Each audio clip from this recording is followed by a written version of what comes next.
Okay, let's begin. Okay, hi, good morning to everyone. I wish that all of us are healthy and safe at this moment. Okay, let's start our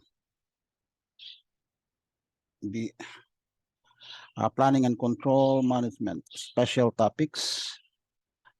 First of all, I would like to thank you for all the subscriptions, likes, and shares. Our previous episode was part 4, session 24, progress update 002 as of 31 July 2022. Activities, resource units, expense cost, the progress and actuals update. Our current episode is special topics session 6. This is about the Windows schedule delay analysis parameters.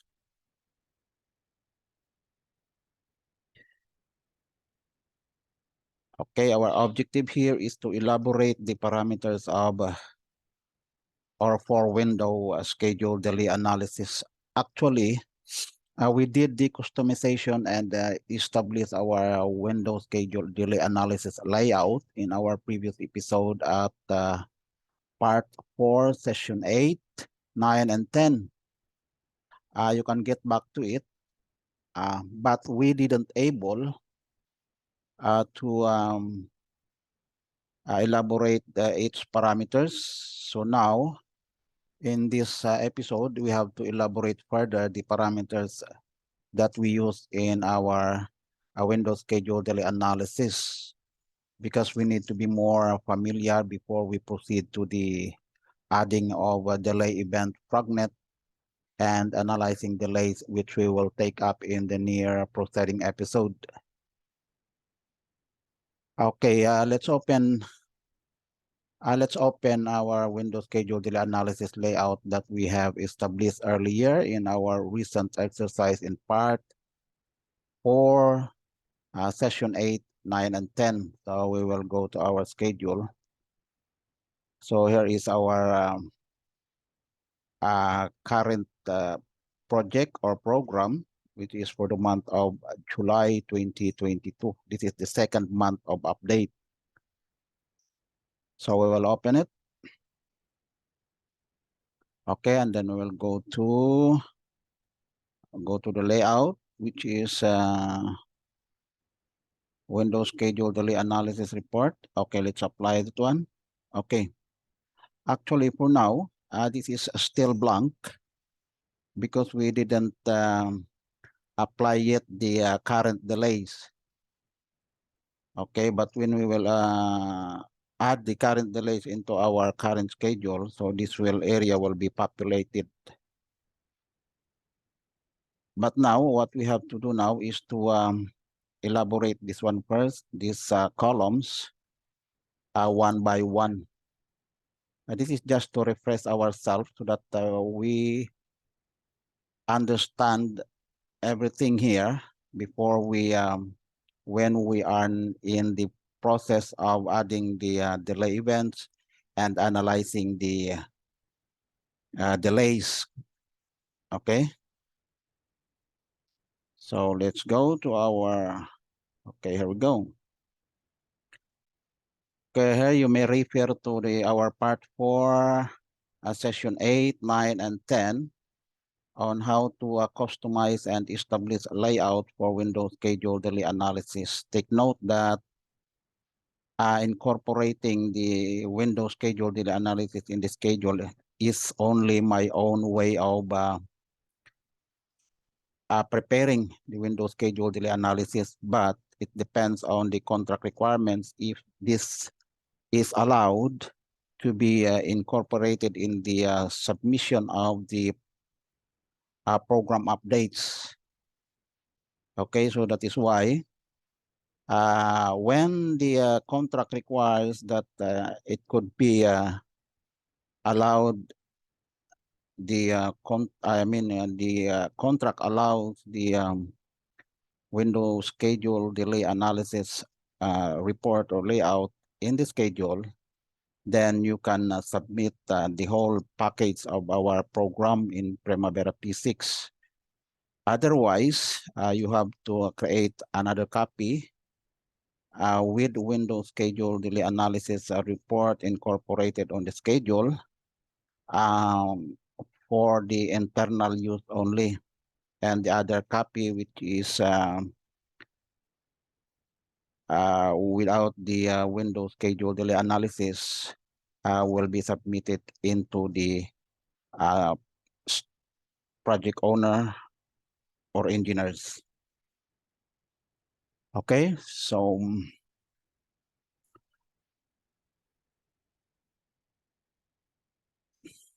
actually we need this one first to elaborate the further the parameters because we need to be more familiar before we proceed to adding the delay event and analyzing delays, which will we will take up or discuss in the near episode. Okay, so let's move forward. Okay, here we go. So Windows schedule delay analysis parameters. Okay, here is the column that we have to elaborate for now. And now here it is shown here the acronyms and the abbreviations I use for this column, because if we will complete the name for these columns, we will be short of our monitor, or in one page width of our monitor. So we can see it here, the acronyms and the abbreviations, the ECD at completion durations, everything is in here. So let's move forward. So here is the activity ID. So this one is the unique activity ID of delay or disruption. So if we have a delay or disruptions that we have to add in our current program, so the unique ID, we have to create a unique ID for the delay and disruption. Actually, this activity ID, this report filters only the delay and disruptions items. Okay, and next is the impacted activity. This one, meaning when we say impacted activity, that is the existing activity that is directly affected by the delay or disruption, which is driving the current project longest path to extend behind the contract completion. Okay. Next is the description. Actually, this description is intended for the delay or disruption. Okay, this is a brief detail of the nature of the delay event or disruption. This is not the description of the activity. Okay, because it is already stated here that we are working on Windows schedule data analysis. That means every activity that will be populated here are all for the delays items. Okay, let's move forward. Our activity category, so we have to select whether it is a delay event or a disruption. Actually, my own understanding of delay and disruption is that when we say delay, it really actually impact the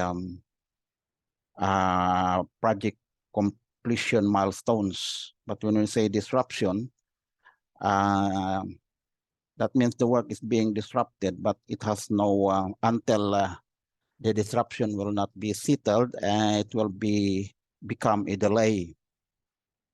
So I added these disruptions because disruptions, even though the delay duration of this disruption, or I mean the actual duration of the disruption, does not affect the project completion, but sometimes or most of the time disruption are compensable. So that is why we added it here. Next is the responsible party. So this is the contract party or entity that causes the occurrence of delay, which adversely impact project completion. Okay, next is the chronology, the sequence of delay or disruption in the order of occurrence. That means the first delay will be number one, the second will be number two, and so on and so forth. So here is our window start. Actually, this is the same as the period start. So this is the start date of the program update period or window. So in our case now, since we are updating on the month of July, so the start date will be should be 1 July 2022. Okay, and window period finish date. So the finish date of program update period or window. So meaning here we can see here the window. So that is the finish date should be 31 of July. Now the actual start. Okay, so as I said, this actual start is intended for delays and disruption because this format of this layout is intended for the list of delay events and disruptions. So that means the activity itself of the program is not considered here. So actual start is the date the delay or disruption actually started and effectively has an adverse impact to the current program completion milestones. Okay, let's move forward. We have here the actual finish. So this is of course, the date the delay or disruption actually settled, meaning the delay or disruption is already, um, resolved. And this effectively has an adverse impact to the current program completion milestones. Okay, so actual duration. So this is the actual duration. This is the duration of delay or disruption that effectively has an adverse impact to the current program completion milestones. So this actual duration is intended for the delays or disruptions. Next is the available float. Okay. Available float, the period window project total float with positive value, which indicate the project has as ahead or as ahead of planned or contract completion. Okay, so this means that not all of the time that the project are delayed, but sometimes it is ahead of schedule. So that is called the available float, meaning in the next period you still have, if you are ahead of schedule for now, and then that means you have an available float that you can use without delaying your project. Okay, so this is available float. So meaning if the total float is negative, so that is not an available float anymore, right? So I added it here because we will be using this one in calculating the contractor's performance efficiency. You will learn that later in our next episode. Okay, so because, in every project, it doesn't mean actually, as per my experience, I have only encountered, I think, 3 projects that I have that is ahead of schedule, mostly ahead of schedule, because it depends on the preparation of the planning for the success of the project. So that is why we should be also thinking that project should also be ahead of schedule to have a profit. Okay. Next is our periodic ECD. Okay, this is the at completion duration of a program update period or window. So meaning, if you consider our previous, when we say periodic ECD, when it comes to the baseline program, so our ECD was, that is 305, right?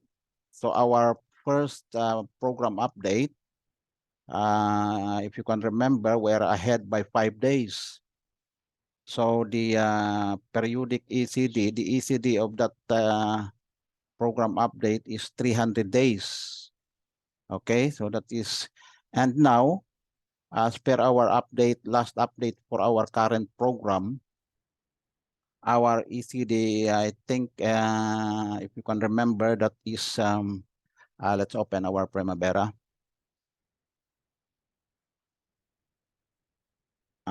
Program update.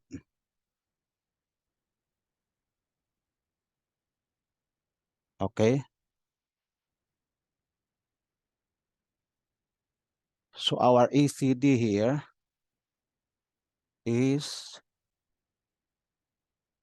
this our current program? August 1.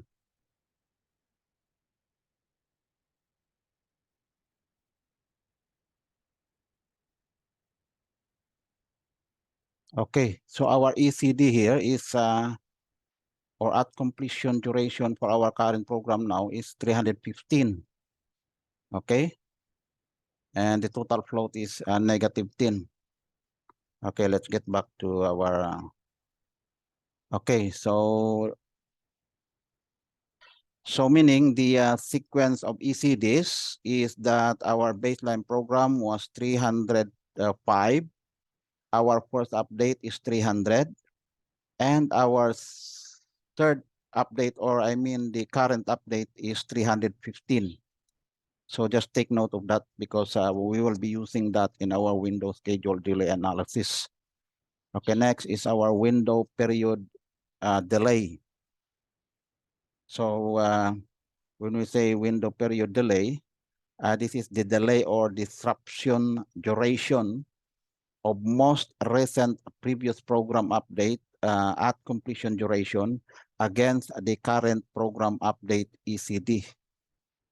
So this is what I'm telling, that the periodic ECD, that is the use of periodic ECD. So considering this window period delay, our current ECD is 315, right? Now our recent previous program update, our ACD is 300.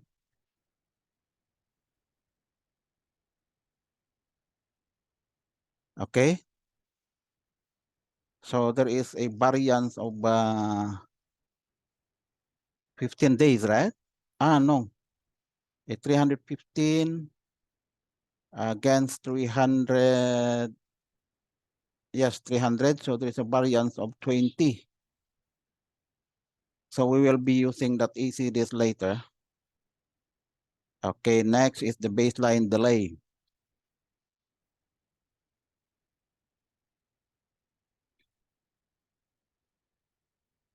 Okay, baseline delay is the delay or disruption duration of project baseline or contract program ECD against the current program update. So these two.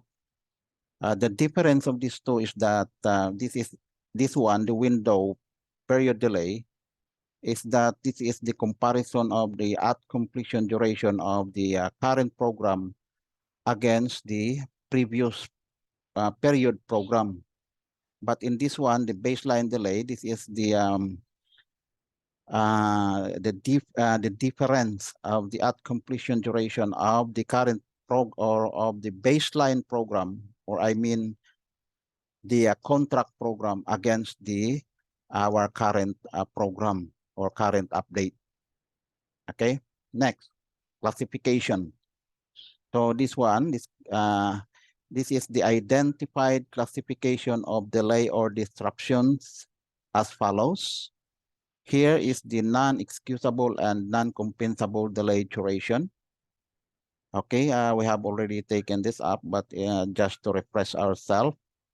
So EN is the excusable and non-compensable delay duration. Okay, so this one this NN non-compensable. So this the contractor has nothing to claim in here. But here in the excusable and non-compensable, the contractor will be entitled for the extension of time or excuse in the extended number of time due to the delay because it is caused by the other party, but it is non-compensable. Okay, next is the EC, which is excusable and compensable duration. Okay, both are favorable or favors the contractor because they are excused for the extension of time, and at the same time they are entitled for the compensation of the delay.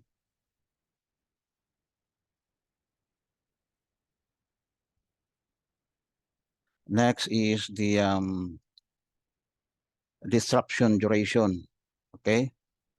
Next is the actual cost. So this is the not, as I said, this is not the actual cost of the activity, but the actual cost incurred due to the presence of delay event or disruption. Okay, so this is the cost of the disruptions or delay. Next is the course of action. Of course, if we identified or the presence of delay has been identified, so the immediate action to undertake to validate the existence of delay and the analysis of delay impact against the contractual program. Because as per my experience, you can see in the contract mostly that it is stipulated that the notification for the delay should be, if I can remember, you can see it in the FIDIC form of contract, which is mostly used by the project contracts. I think that was 28 days. Then if you exceed 28 days, there will be an argument for that. If you cannot send the notification if there is an existence of or occurrence of delay. Next is the narrative. So this is the detailed history of the delay events or disruption on how it occurred, who caused the delay, and how the delay adversely impact the current program update to be behind the project or contract baseline program. So that means the analysis of the delay should in a relation or relative to the narrative. Next.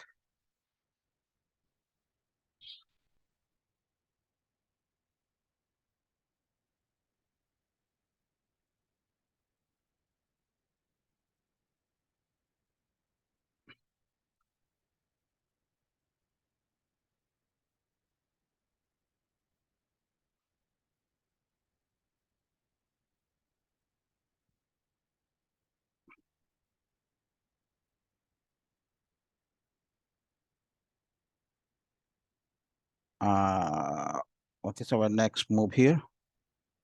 Okay. Here, I just took time to look for some checklist of some of the basic delay claims support materials. Okay, so these are the checklist of some of the basic delay claim support materials. Actually, this is only the basic, and there could be more materials or documents that is needed.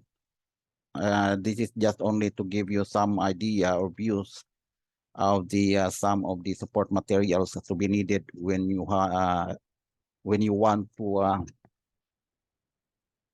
you want to claim the delays duration and the delays extension of time or cost. Okay, next. Okay, here is the contract variation. Okay, of course, I you can seldom see that the project has no contract variation. There are always or almost 100% that there are contract variations for a project until it is completed. Let's say, for example, some additional works, the revision of the program due to the delays, revision of the program due to the omission of work or additional works, something like that. Next is the contract entitlements. Of course, if you want to claim or if you want to apply or for the claim or delay claim for the occurrence of delays, so you have to consult first the contract entitlement. So this is the work actually of the contract personnel to look at the contract or any paragraphs in the contract that the entitlement is really um, good to go for the delay claims. Okay.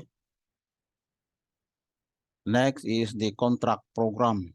So of course, this is only the reference always, because if we have a contract program that is really a planned program that the contractor must have to comply or to address without sleeping or delaying the program. So it must be that this contract program is always the baseline or the timeline or the basis of the cost of the project. Okay, next is the baseline resource. Of course, when you prepare a baseline program, there should always a resource plan that is that the client must be aware how much resource did you allocate for a certain activity project or project activities. So it will be the reference of your claims. It can be all used for the reference of the claims. Next is the construction methodology. Of course, whatever is planned in the contract program, which the methodology reflects the way the program is built. So the sequence of the activities, the sequence of the resource deployment, something like that. So actually, there is always, when you prepare a program, there is always a requirement of the what they call as construction methodology, or sometimes they call it a method statement, or some other terminologies being used. Okay, next is the program periodic updates. So that is why, as I said, the report archive is very important, because when they need this one, so you are pretty easy for you to find it and provide it. Next is the program periodic reports. So the same as I said, a report should be archived. And then the delay or disruption narrative. So of course, you should be assertive to look for the information or find for the information on how the the delay or disruption really occurs, on how you can support the I mean, on how you can support the claims with minimal arguments, which means that the client will really be agreed to the existence of the delay. And then the delay or disruption notices. So this is also important.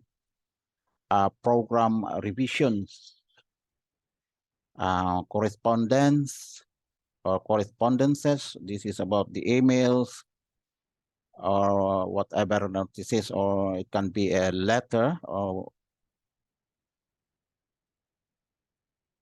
okay, next is the minutes of meetings.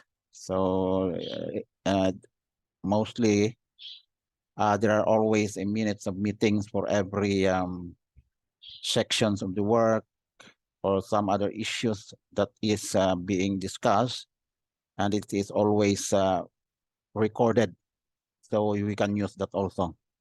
Next is the delay or disruption impact analysis. So this is how you can convince the client on how the duration of the or I mean the effect of the delay or disruptions into the contract duration. So that is why you have in here, it explains on how the causes of delay um, affects or affect the completion of the project. That is what we call the cause and effect. Because there are some causes, let's say, for example, the cause is 20 days delayed, but the effect is only 10 days. It is because the 20 days delayed, the 10 days delayed, I mean the 10 days for that 20 days delay is you use the I mean the available floats. So that is why it is not always to say that when we say the party delays, I mean the identified delays for a particular party is 20 days, it does not mean that the effect or the impact to the project is also 20 days, which is not really that case. There are sometimes that the available flow, either is an available flow for the project that any party can utilize for it to reduce the delay of the project. Okay. Next is the delay or disruption relevant photographs. Of course, photographs also can help to support the delay claims.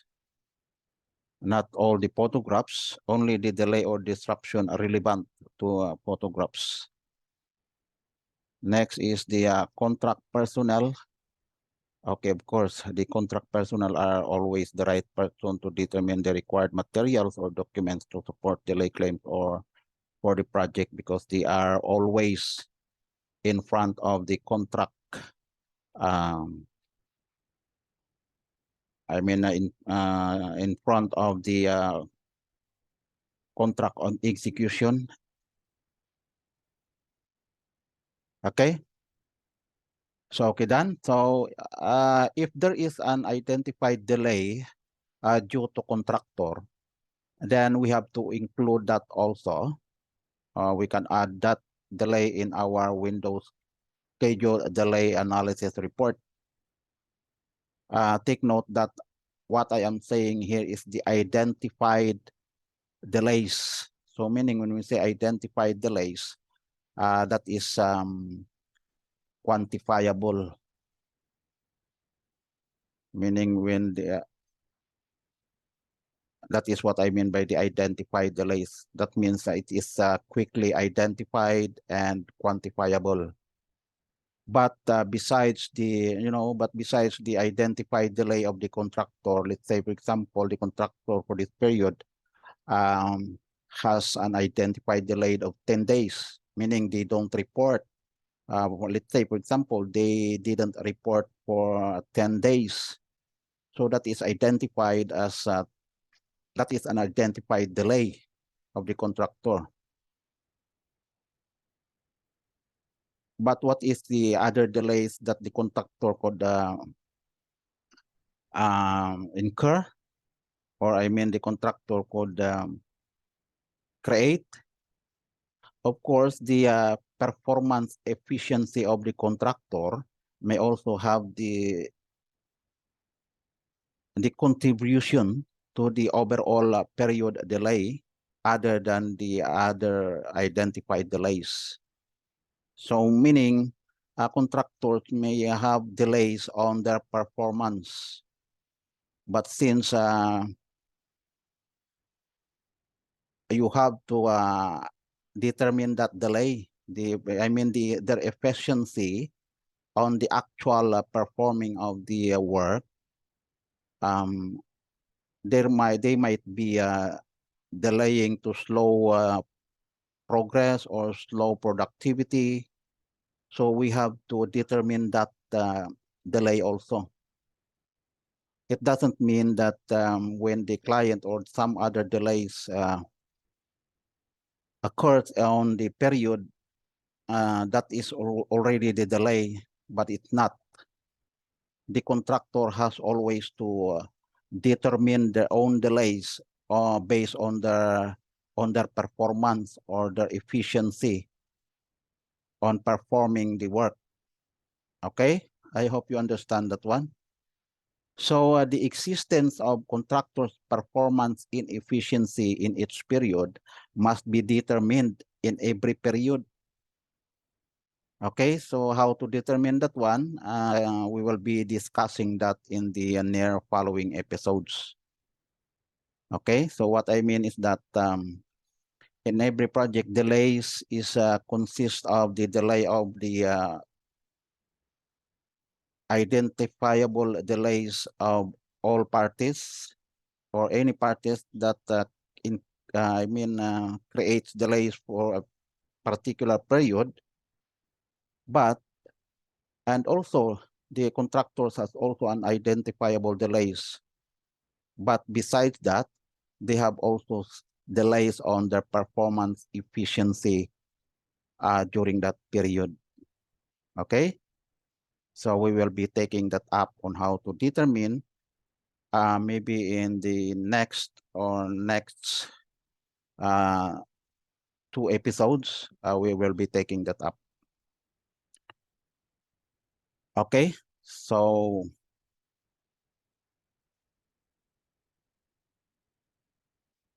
that's enough for now, and we will move forward. I hope that you got some knowledge or insights for this episode. Okay, our next episode is part 4, session 25. Okay, kindly subscribe, like, and share. So this is about progress update 002, adding and incorporating delay event fragment into the current program. Okay, so see you on this episode, and thank you guys. End of our session. God bless to all, and goodbye.